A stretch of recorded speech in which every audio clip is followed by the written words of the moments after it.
Evangelho segundo o Espiritismo, capítulo 7. Bem-aventurados os pobres de espírito. Item 3. Todo aquele que se eleva será rebaixado.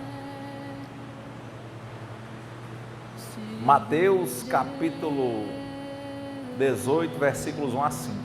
O pessoal que ainda não teve a oportunidade de ler os livros do Allan Kardec, basicamente ele é conhecido aqui no Espiritismo como o codificador. Então o Kardec, ele trabalhava nas mesas mediúnicas, doutrinando as entidades, né, os espíritos que apareciam e se comunicavam pelos médiuns. E ele fez um sistema de perguntas e respostas. Ele apresentava as mesmas perguntas para várias mesas, em vários médiuns, em dias distintos. Ia, inclusive, mandando para outros lugares para que mandasse a mesma resposta. Ele sistematizava. Ele partia com uma máxima de que o que fosse verdade seria a mesma coisa em qualquer lugar. Então ele mandava uma pergunta e juntava as respostas iguais. E aí ele fez a codificação. A codificação espírita, o que ela é? Ela traz 5 livros básicos, que são o livro dos espíritos, o livro dos médiuns, o céu e o inferno, a Gênese e o Evangelho segundo o Espiritismo. Então a gente começa aqui quando diz, olha, Evangelho capítulo 7, Evangelho segundo o Espiritismo, bem-aventurados os pobres de espírito. Aí ele começa com um trecho de Mateus capítulo 18, versículos 1 a 5. Ou seja, o que é que vai haver aqui? O Espiritismo não vai reescrever nenhuma linha da Bíblia nesse ponto. Ele vai trazer o comentário a trechos do Evangelho. Ele apresentava esses trechos na mesa e determinado espírito comunicava. Por isso que começa com uma passagem, que foi a passagem que ele entregou, vem o comentário, que foi o que foi psicografado, e no final vem o espírito que fez o comentário. Aí tem os nomes, geralmente você vê lá os nomes em francês, de quem era. E outros que não tem o nome é porque uma parte disso foi coordenado por um espírito chamado São Luís. Então, é o comentário do Evangelho. O que acontece? Essa questão do espiritismo, ela é tríplice, quer dizer, tem 3 aspectos: de filosofia, né, amigo, né, sofia, né, da sabedoria, uma sabedoria de viver, entendendo que a morte faz parte da vida e que a vida não cessa. Então, a partir do momento que a gente entende essa questão dos ciclos reencarnatórios, as leis naturais, como lei de causa e efeito, ação e reação e várias leis naturais, a gente começa ao entender a morte como parte da vida, a existência das reencarnações, a existência de um caminho, uma lei natural a seguir. E toda vez que a gente se desvia dessa lei, que os antigos chamavam de Dharma, a gente cria um karma, ou seja, a gente tem que voltar, a gente tem que reparar, fechar a porta que a gente deixou aberta. Então é aí que vem toda uma parte filosófica, para a gente entender por que a gente está aqui, o que a gente está fazendo. Então, basicamente, esse aspecto filosófico. Depois, é um aspecto científico, que estão a cada dia mais provando essa questão da existência extracorpórea, né, e que a existência do espírito desencarnado e de nós, aqui as almas dos espíritos encarnados, elas coexistem, mesmo que a gente não esteja convivendo com uma espécie de sinergia de um diálogo direto. É como se a gente estivesse aqui num país e alguém, por exemplo, está lá no Polo Norte. A gente não se comunica, mas não quer dizer que ele não exista. E não quer dizer que, vez por outra, se você quiser entrar em contato, você não possa, inclusive, mandar uma mensagem, né? Então, não, a gente não tem uma relação de contato direto, mas muitas vezes, quando é necessário, o contato é estabelecido. E isso não é algo extranatural, né? O paranormal, para a gente entende que é algo normal, natural. Então, por isso que tem esse aspecto, né, de filosofia, ciência e religião. Então, é normal, é comprovado cientificamente, né? É filosófico porque traz essa noção do para que estamos aqui, por que estamos aqui, quem nós somos, qual é o nosso papel, como é que nós nos tornamos melhores do que nós mesmos a cada dia, sem querermos ser melhor do que ninguém, colaborando como parte na criação. Então, essa criação que para o Espiritismo vem de um Criador, porque diz que toda causa, né, todo efeito, aliás, tem uma causa, e essa causa originária, nós acreditamos na existência de um ser supremo. Então, esse é o primeiro aspecto. Então, o Evangelho, quando você chega na parte religiosa, quer dizer de novo, é um prefixo, quer dizer novamente. Religiosidade vem a ver com ligação, então é religar-se. Então o Espiritismo traz isso. Daí o aspecto religioso não é uma religião no sentido de ter dogmas específicos, de sistemáticas, não. Há uma compreensão comprovada do que é a vida. E essa compreensão nos faz acordarmos para a vida, nos faz percebermos que muitas vezes nós estamos vivendo em aflição, se não todas as vezes em que nós estamos vivendo em aflição, todas as vezes em que a gente está reclamando, com raiva, com tristeza, com depressão profunda, em regra isso tem a ver com uma incompreensão, com uma ignorância com relação à natureza das coisas. Então a gente confunde os sentidos da vida e por entender errado, a gente escolhe errado e consequentemente a gente age errado. E como o universo é um espelho, tudo que a gente joga nele volta para nós. A gente joga um erro, o erro volta, e esse erro voltado é dor. E a dor ensina a gemer. E o gemido é um pedido de socorro.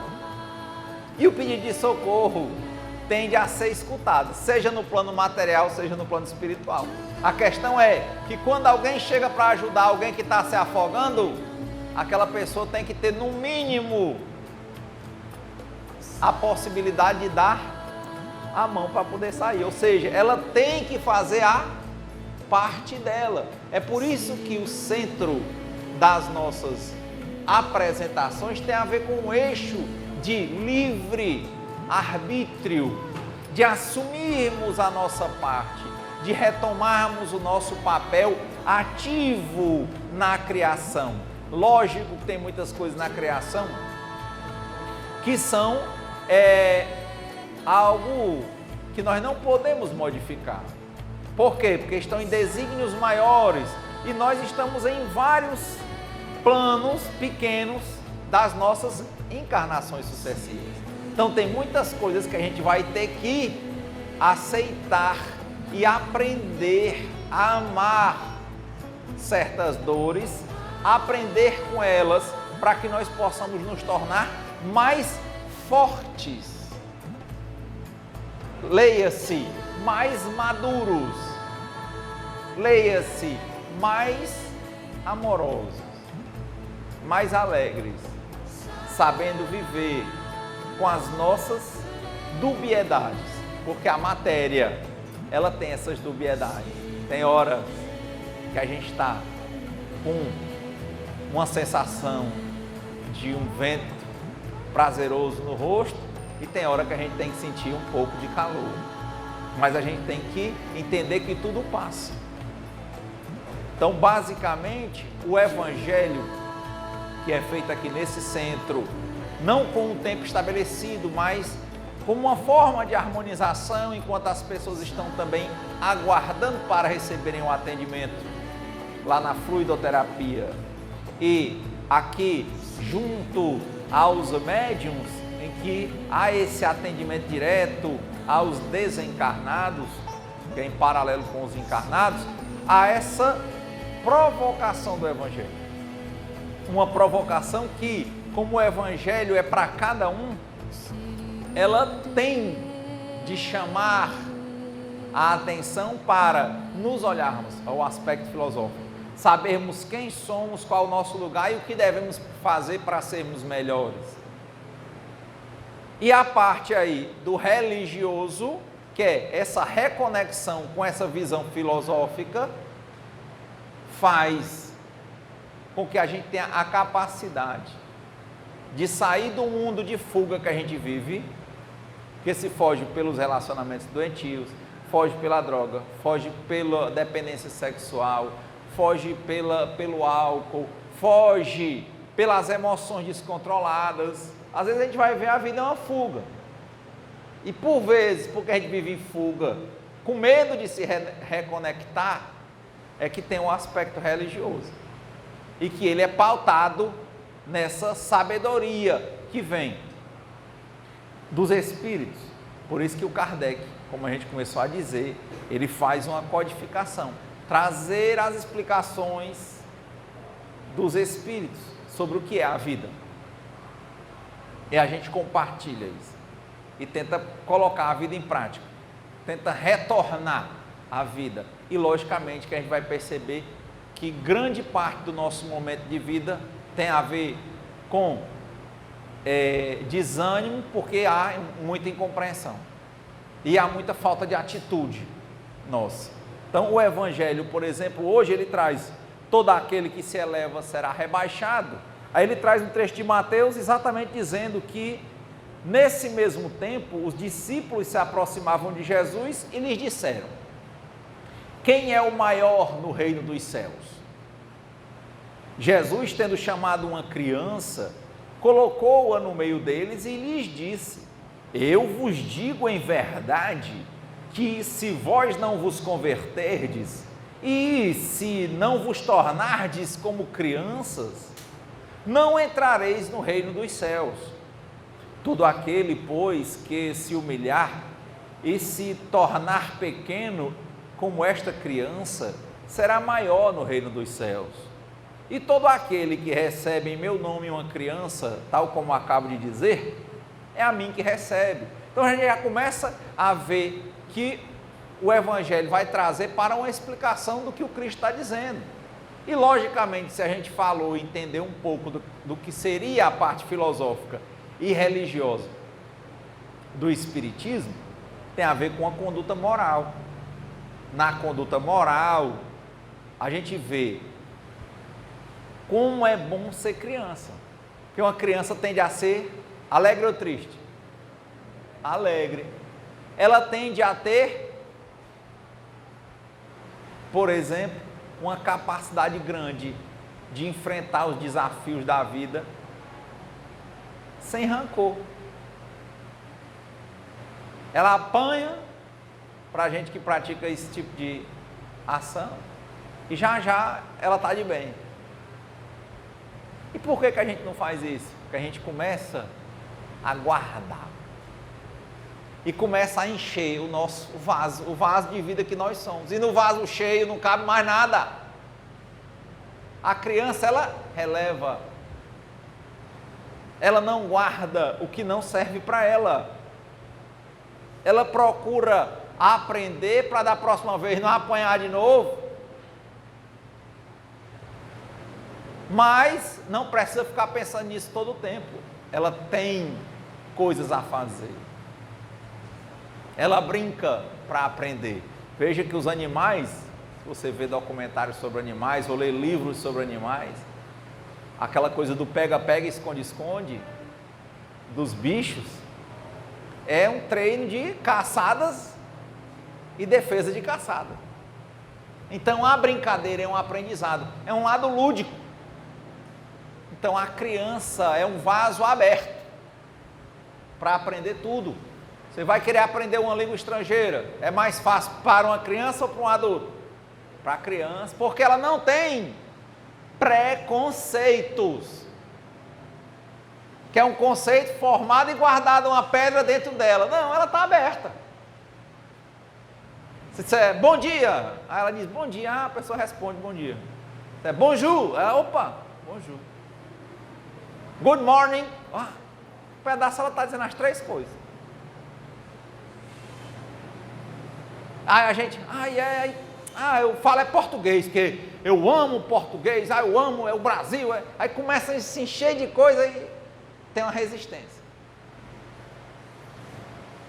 Então, como é que uma criança é essa porta do reino dos céus para o Cristo? Ele diz, seja como uma criança. Seja o quê? Tenha a mente aberta. Como diz lá no Pequeno Príncipe, não vá tomar a sério palavras sem importância e ficar triste. Aprenda com elas. Não é isso? Diz o Pequeno Príncipe, tomou a sério palavras sem importância da florzinha e aí ficou triste e foi embora. Já a florzinha, que ele achava que era imatura, que era indefesa, olhou para ele e disse, você quer ir? Vai, seja feliz. Mas e as lagartas? E ele disse, é preciso que eu suporte uma ou duas lagartas, se ao final eu quiser ver as borboletas. Porque a lagarta é um estado passageiro, a raiva é um estado passageiro, tudo passa. A coisa da matéria é a impermanência, as coisas se vão. Se fosse pela ciência, nada se perde, tudo se transforma e transforma. Hoje eu estou aqui, em breve não estarei. Hoje estou encarnado, em breve não estarei, mas vivo sempre. Quanto mais eu aprender, maior será a minha utilidade. E para aprender, eu preciso ser como uma criança. Levar muitas coisas na brincadeira. Antigamente falava de levar na esportiva, não era? A gente é muito duro. A gente é muito animal. O cachorro, se você pisa na pata dele, ele reage. Ele morde. Mas é uma defesa. E a gente? Por que alguém às vezes pisa na pata da gente, no pé? E a gente taca logo a mão na cara? Ou grita? Ou faz um tipo de ação que é para fazer uma vergonha a outra pessoa? Está fazendo igual um cachorro, reagindo, ao invés de agir e pensar, por exemplo, possibilidades. Será que foi sem querer? Por que vem logo que ele quer me machucar? Poderia estar te paquerando, mas não, na cabeça vem logo. Não é isso? Ela riu ali quando eu disse que podia estar te paquerando. Tem um livro que é acho que é Memória do Sargento de Milícias. Aí o cara dizia assim, você é filho de uma pisadela e de um beliscão. O cara deu um pisão no pé da mulher e ela foi dar uma tapa nele. Aí eles começaram um relacionamento. E aí nasceu o Sargento de Milícia da história. Acho que é do Manuel Antônio de Almeida. Então, é interessante. Por que na cabeça preconceituosa da gente, quando uma pessoa pisa no pé, a gente fica logo com raiva? É porque tem uma coisa cheia dentro de nós de revolta. Se a gente tivesse como criança, a gente podia pensar, quer brincar comigo. Antigamente, a gente comprava um sapato novo, a outra chegava a inaugurar. O que é inaugurar? Pisar no sapato, né? Era uma brincadeira. Mas veja que a gente vai ficando mais velho, o leque de possibilidades vai se encurtando. Pisar no pé não pode ser paquerar, não pode ser brincar, não pode ser inaugurar o sapato, tem que ser agredir. Então toda agressão, eu respondo com outra agressão. Está vendo como a cabeça da gente vai ficando rude? Quando era com o tempo, com a quantidade de experiências de aprendizado que a gente teve, era para aumentar o leque de escolha, mas a gente vai logo bater.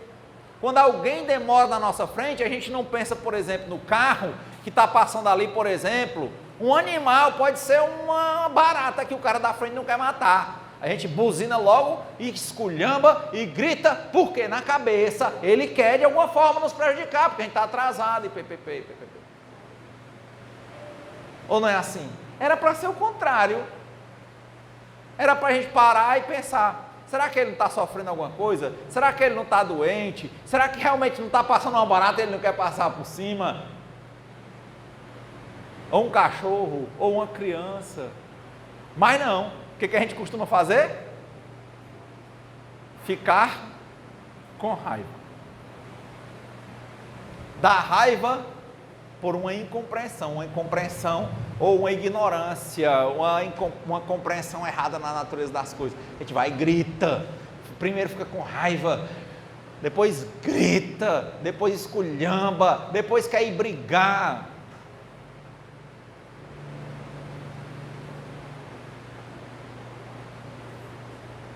Ou seja, a idade, o tempo, era para tornar a gente como um computador, ler várias possibilidades, mas não, a gente vai ficando lento, só vê uma, e sempre a tendência ele quer me prejudicar, o mundo está contra mim. Não acontece não isso? Aí a gente vai tomar a sério palavras sem importância e fica triste. E ficando triste, fica sem ânimo. E ficando sem ânimo, fica sem criatividade. Aí fica com sono. Aí quer ir beber, quer fugir por um relacionamento doentio, liga para quem não queria. Veja, aí começa a fugir. Logo o momento que era para ser o de encontro, de conhecimento, de expansão da mente aberta, a gente se fecha.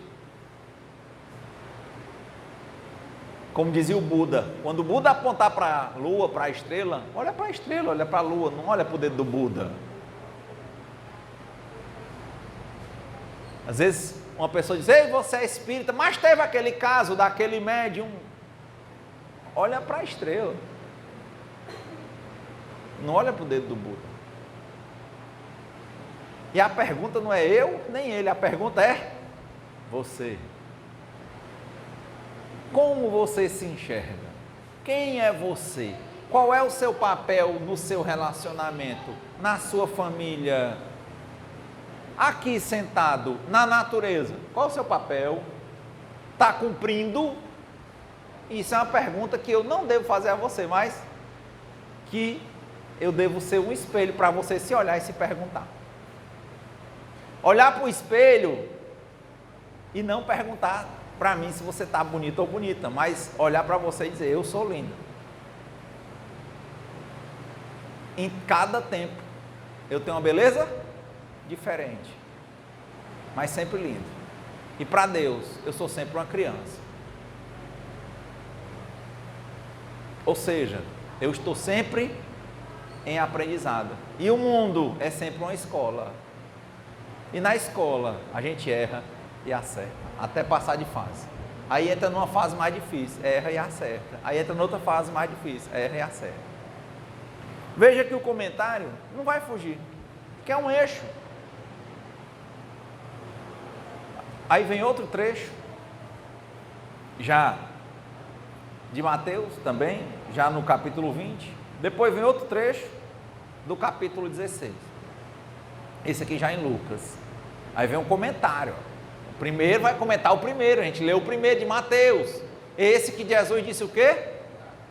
Que o reino do céu está aberto para as crianças. Ser criança não é idade, é um jeito de ser.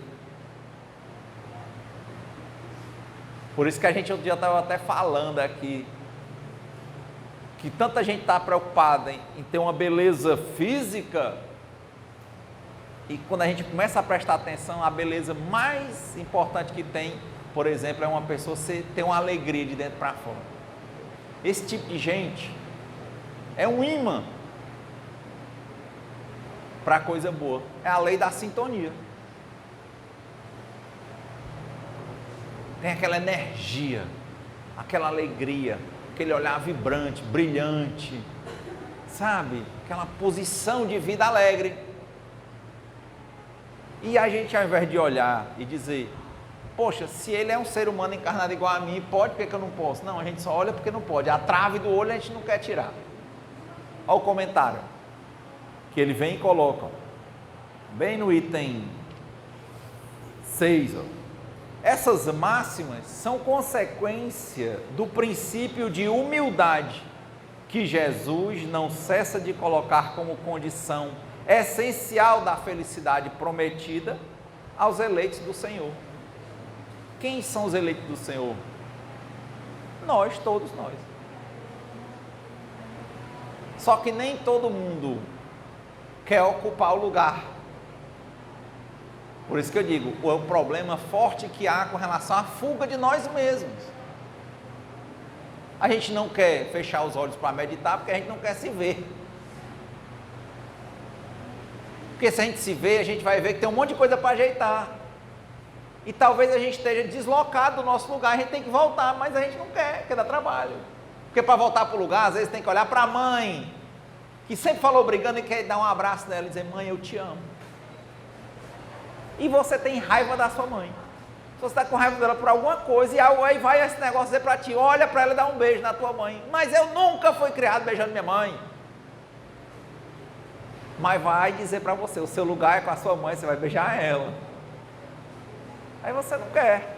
É se reconciliar com o irmão. É deixar de excluir, de falar só do primo rico e falar de todos eles bem.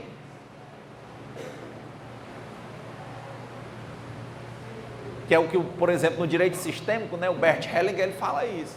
É um sistema, não adianta negar a ninguém. Ah, eu tenho um irmão que ele é alcoólatra. É meu irmão. Não é porque ele é meu irmão que eu vou dizer sim a ele para tudo, como disse o Emmanuel. O sim e o não existem. Nem sempre o sim é um mel, precisa ser um mel, e o não necessariamente precisa ser um fel. Mas às vezes tem que ser dito. Porque muitas vezes para um drogadicto, o fundo de poço é que vai melhor ensinar. Aí as lições dos alcoólicos anônimos, narcóticos anônimos, e por aí vai. Eu posso gostar de alguém, amar, e entender, por exemplo, que certo tipo de relacionamento com aquela pessoa eu não preciso ter. Mas eu não posso excluir ela de tudo da minha vida, não posso. Mas às vezes eu preciso dar um tempo de algumas coisas. Alguns relacionamentos doentios eu tenho que dar um basta em certas coisas, limite. Então, vejam, para nós aqui pensarmos, essa questão, eleito, é todo mundo nasceu com lugar. Quem é que estava na barriga da sua mãe quando você estava lá participando da gestação? O lugar era só seu, alguém pode tomar o lugar? Deus criou o lugar para todo mundo. O Renato Russo dizia, o sol nasce para todos, só não sabe quem não quer. Quer ocupar teu lugar? O que é complicado é a gente fechar os olhos para enxergar qual é o nosso lugar. Porque fechar os olhos é engraçado. Fechar os olhos para o mundo é abrir os olhos para si e enxergar o lugar que nos compete. Enxergar o tanto de coisa errada que a gente fez e tentar reparar.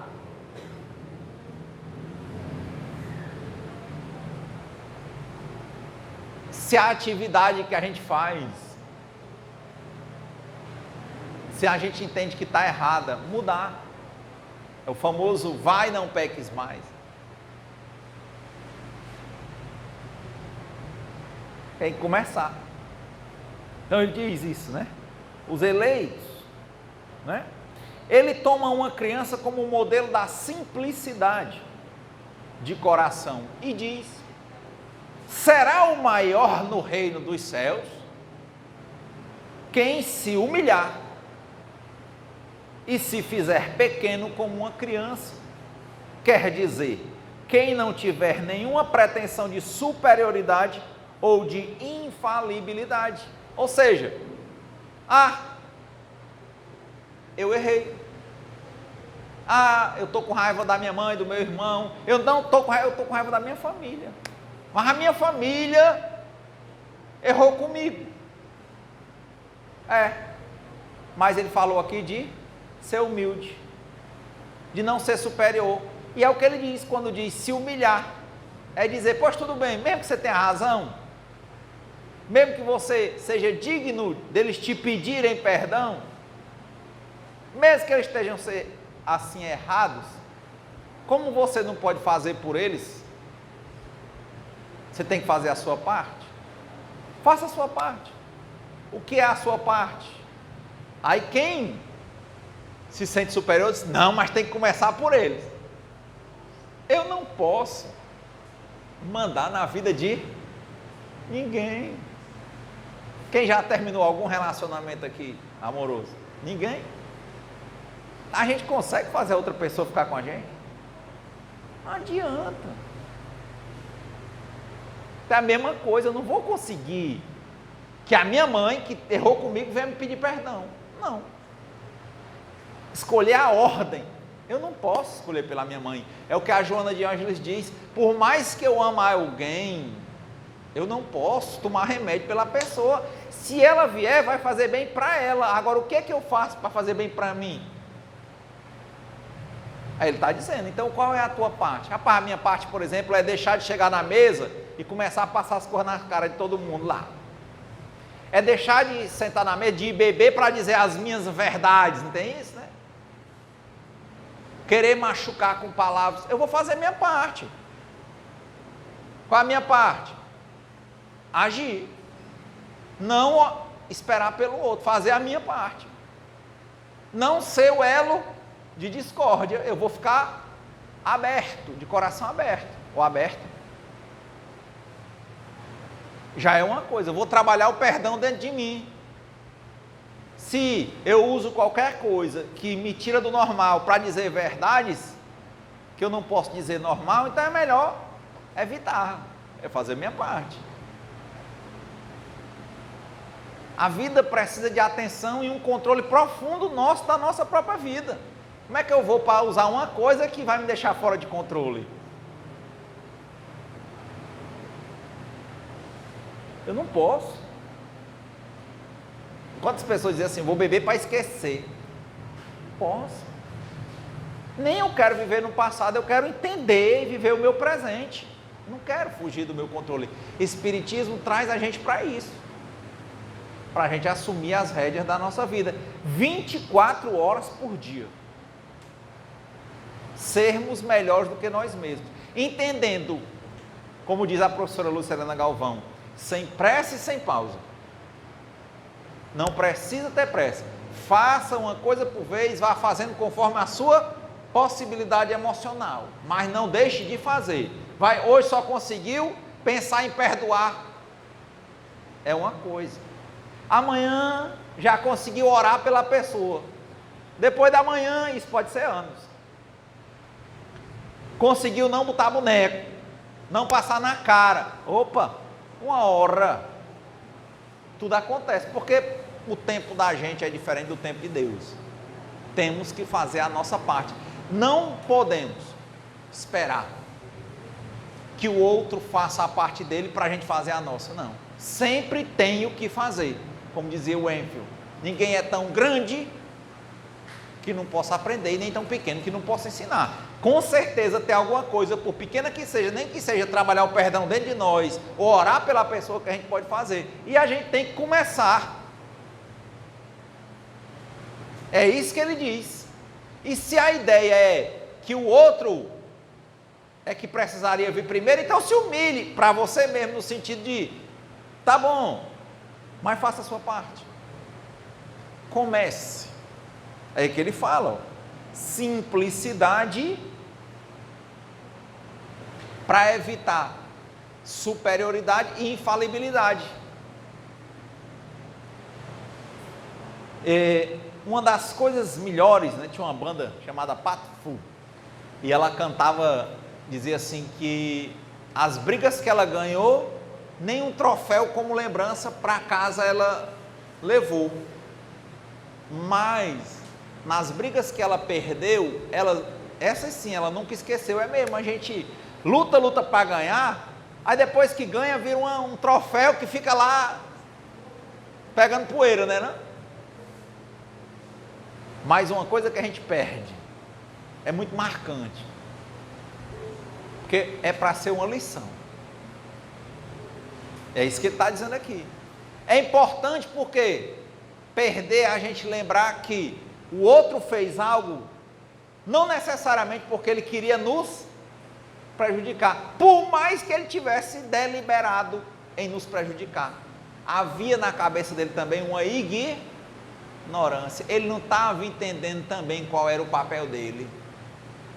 Ele não estava entendendo que ele nasceu para ser melhor do que ele mesmo. Ele não estava entendendo que ele nasceu para amar, que a gente nasceu para interagir e interdepender e ser mais forte e mais feliz com isso. Ele fez porque ele não sabe. Foi o que Jesus disse na cruz quando foi crucificado. Ele disse: Pai, perdoa, porque eles não sabem o que fazem.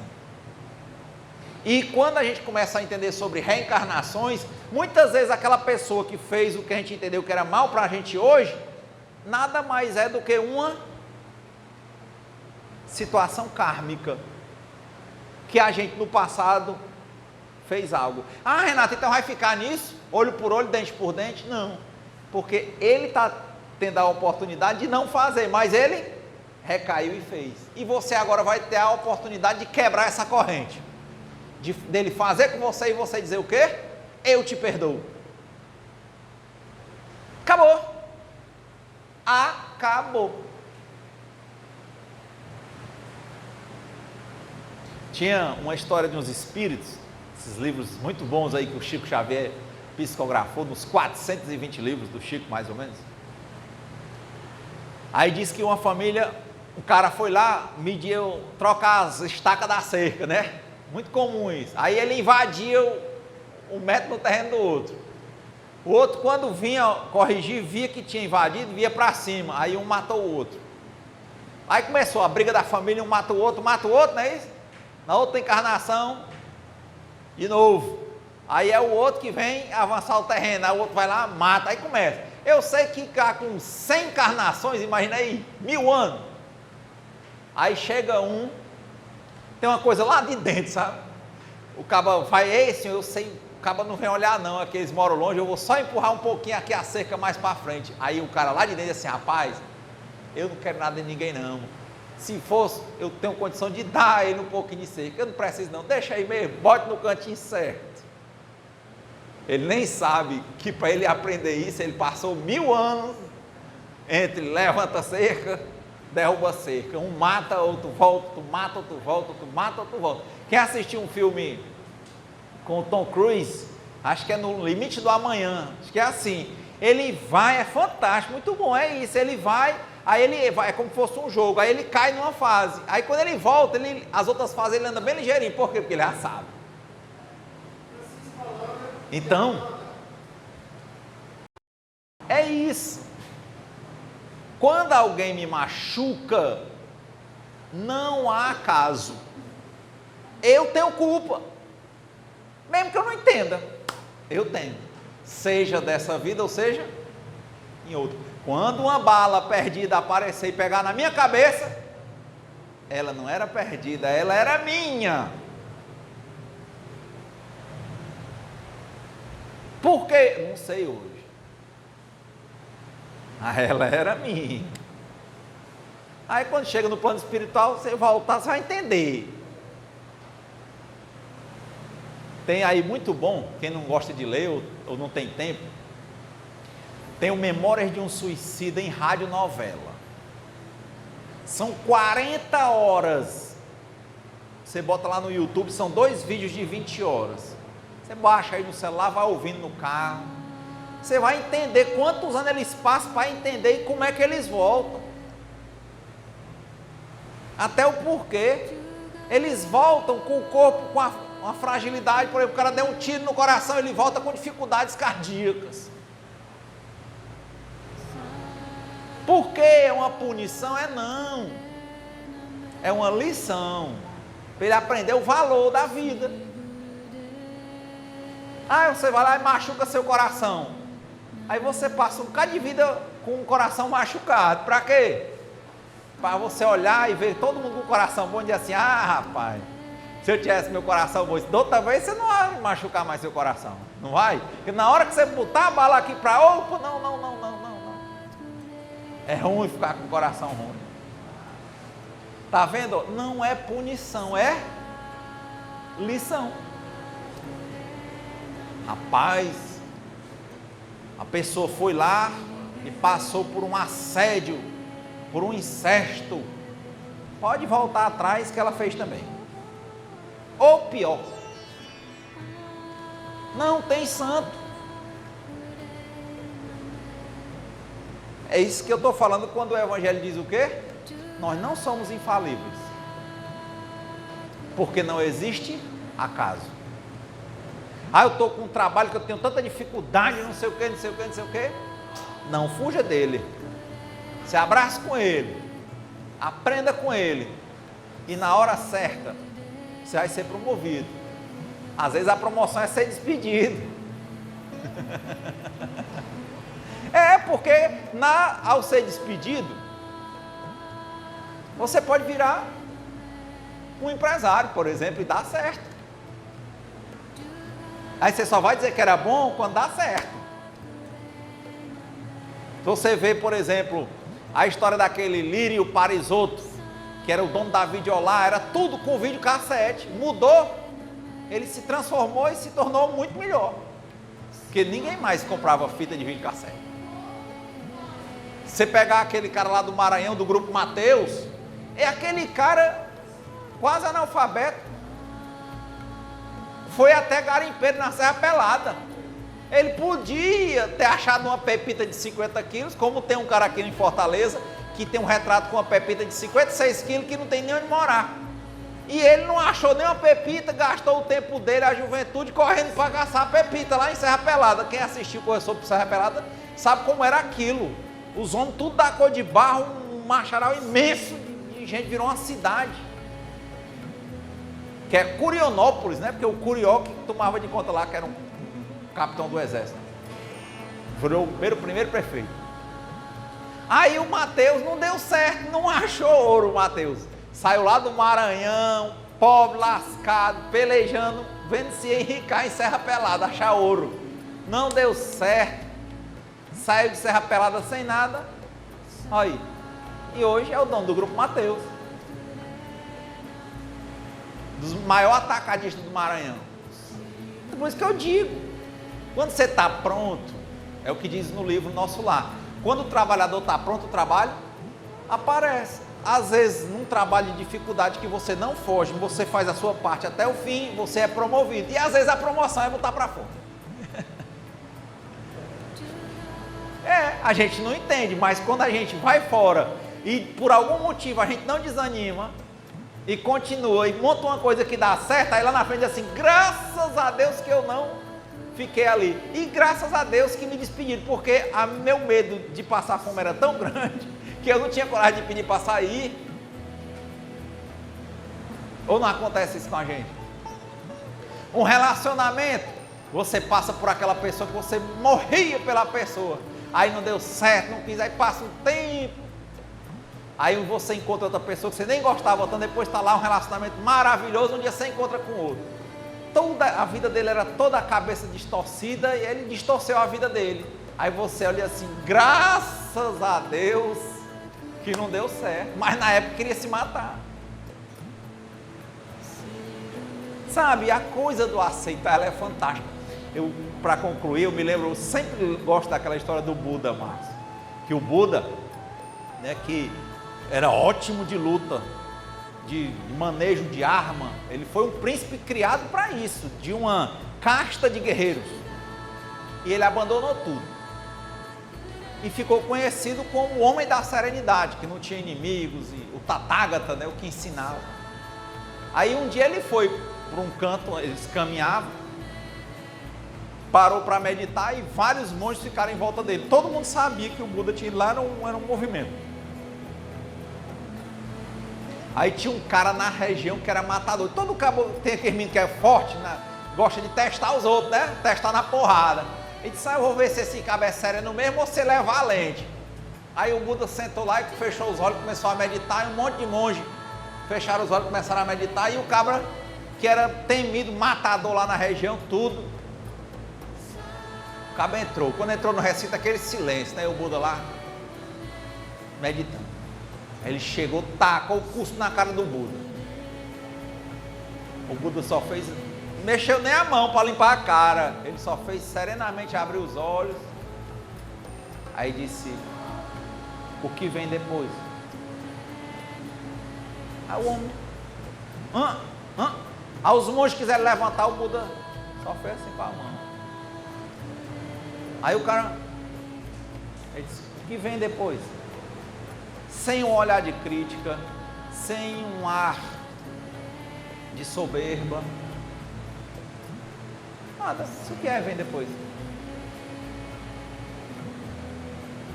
O cara não sabe o que fazer, porque como é que um homem recebe uma cusparada na cara, nem se treme, nem corre, nem pula, nem parte para bater, com 200 homens sentados querendo bater no cara, ele não manda, ele serenamente, não critica, ele diz: o que é que vem depois?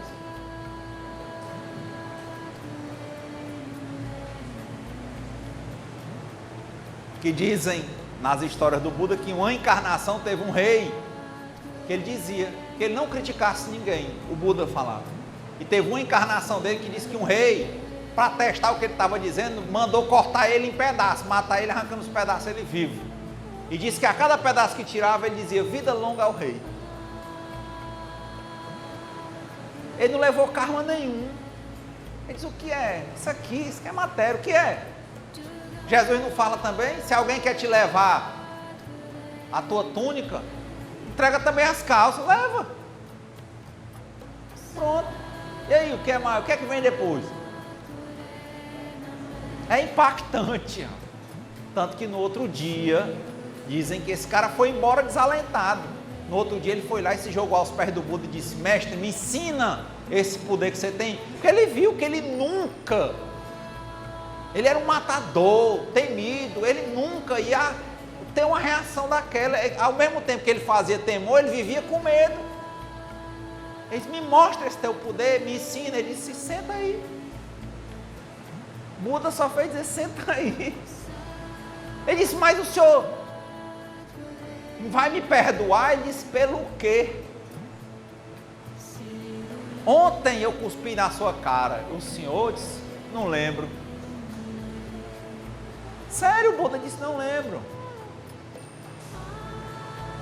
Não, eu cuspi na cara do senhor. Eu disse: você acha que tem lógica isso?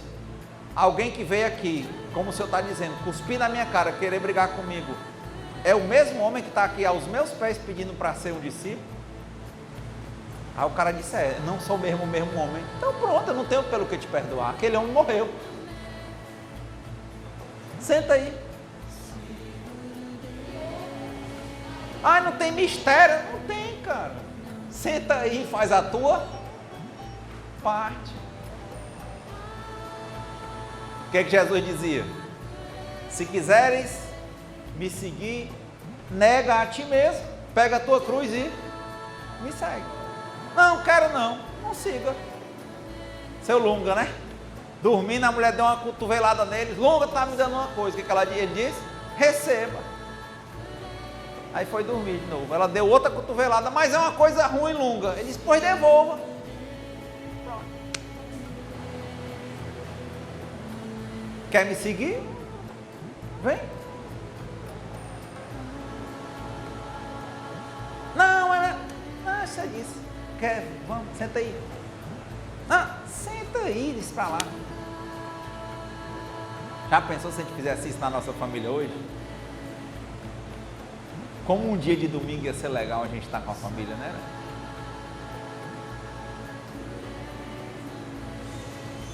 Enfim, esse é o jogo da criança. Que Deus nos conceda a serenidade necessária para aceitarmos as coisas que nós não podemos modificar. Coragem para modificarmos aquelas que podemos. E sabedoria para percebermos a diferença. E que seja feita a vontade de Deus antes da nossa, sempre. Boa semana, muito obrigado.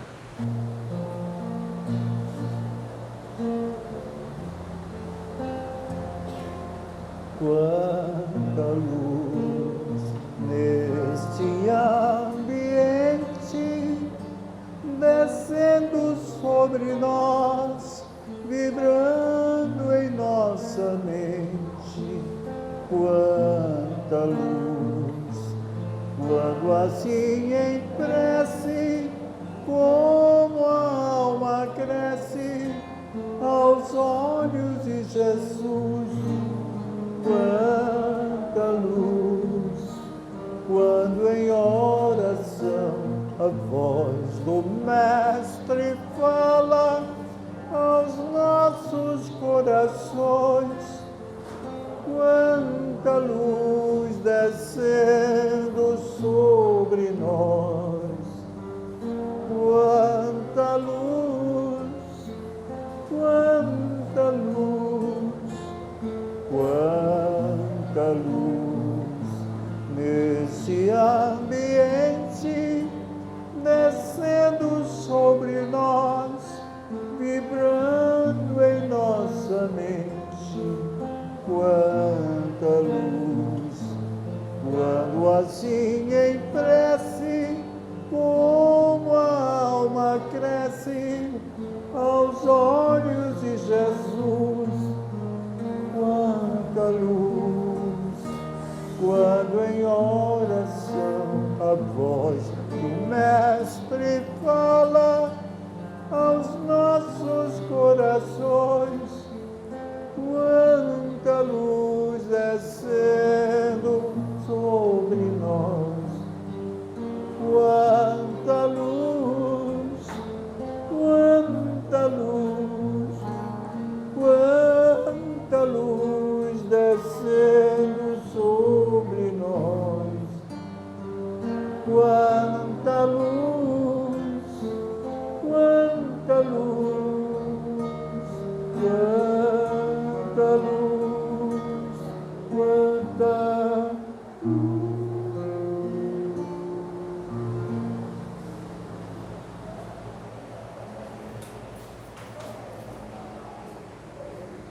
Ela passou aqui na frente na hora da gravação. Tem algum problema? Não, vai aparecer. Vai aparecer, né?